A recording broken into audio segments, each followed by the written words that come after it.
de ma présence ici pour participer à la conférence internationale sur la gestion des frontières dans les pays sahéliens et puis pour faire le point sur l'état d'avancement de nos travaux. Nous avons commencé hier nos travaux, nous allons conclure cet après-midi.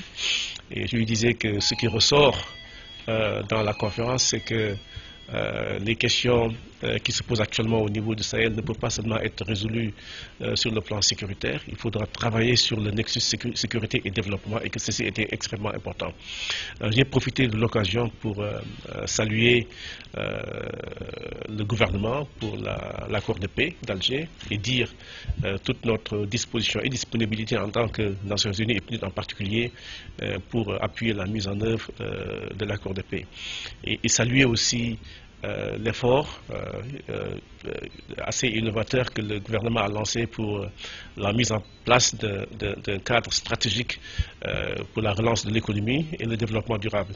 C'est assez innovateur. Je disais au Premier ministre, ça c'est la mise en œuvre de l'agenda 2030 des Nations Unies avant la lettre. C'est un des premiers pays qui a un cadre stratégique qui intègre la notion de développement durable, les 17 objectifs de développement durable. Donc c'est quelque chose qu'il faut saluer et que d'autres pays essaient d'émuler et de répliquer. La conférence montre que les problèmes sécuritaires que nous avons au niveau du Sahel sont dus au fait que le Sahel est un grand espace et que nous avons des grandes zones frontalières qui ont besoin d'investissement et de gouvernance renforcée.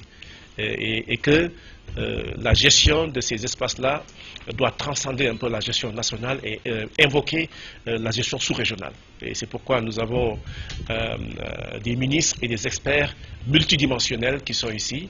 Et ce qui ressort un peu de leur proposition, c'est que oui, il faut investir dans la décentralisation, investir dans ces zones frontalières, mais surtout développer les initiatives transfrontalières entre pays.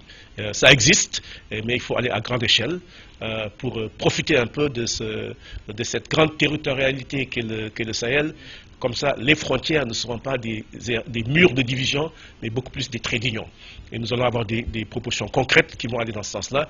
Et nous, système des Nations Unies, et le PNUD en particulier, nous allons appuyer la mise en œuvre programmatique des propositions qui vont sortir de la conférence de Bamako.